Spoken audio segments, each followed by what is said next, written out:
So this is Steve here again with the Neuer with another little helpful tidbit for you. So we do live in Michigan, and for lack of better terms, our roads suck. So we're all familiar with potholes and everything. And one thing that potholes usually lead to is that big bad 4-letter F word, flat. So I'm going to show you how to change a tire. I'm going to be using the 15 Silverado because there's a lot of them and they're cool and I like trucks.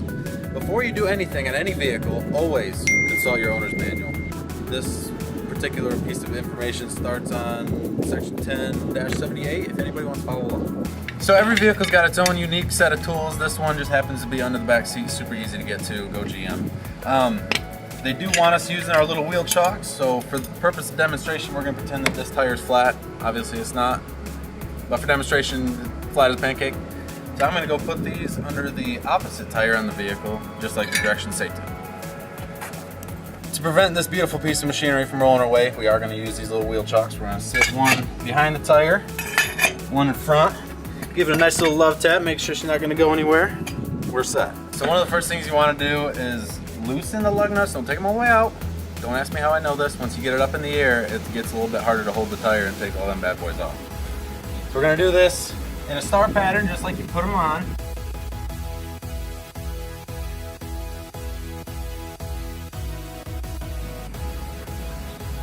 There. What we get to do now is put our jack under the truck. We're using the back end, so we're just going to put it right under the rear axle. The directions say about 2 inches in from the shock mount, which is right about here.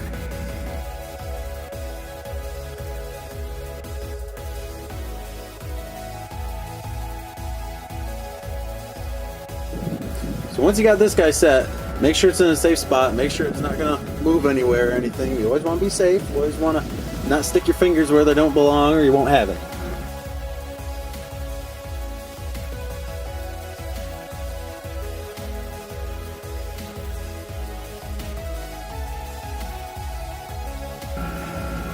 What I'm doing right now is turning that jack right there so we can get that tire off the ground.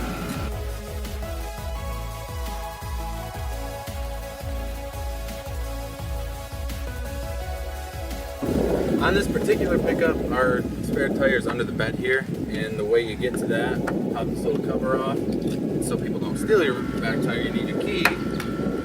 Pop it in this guy, turn it to the side, and that whole plug comes out. After that, take your wonderful mess of extensions here, you slide it into there, and you'll kind of feel it lock in. Take your trusty tire iron, start just bringing her down.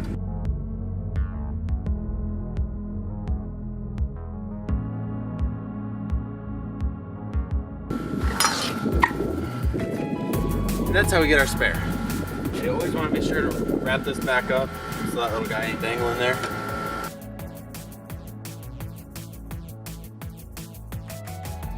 So we got our lug nuts loosened up for the most part. Now we can just finish up, just taking them off. Pretty much. Some of them you can do by hand.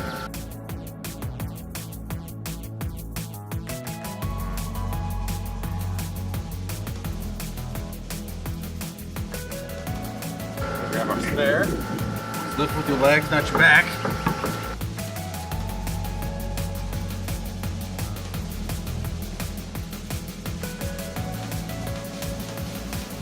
Start putting our lug nuts back on, finger tight.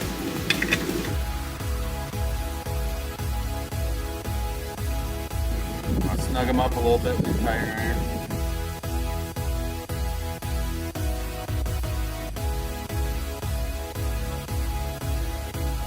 So once you got them snug, you can go ahead and just lower the truck back down.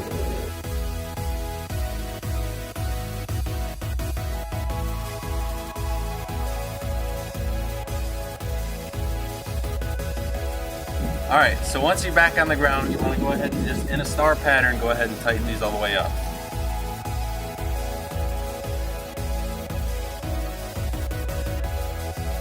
As a recap, always consult your owner's manual before doing any work by yourself. So, we find our tools, we loosen up the tire, we jack it up, we finish taking the tire off, we take down the spare tire, put the spare tire on, put the lug nuts back on by hand, get them snug, drop the truck back down, go ahead and go around again once just to make sure they're tight. And you should be good to go. Now every car is different, so you want to be careful. Thank you much for watching. It's hot. I'm getting out of here. I'm sleeping with the Norris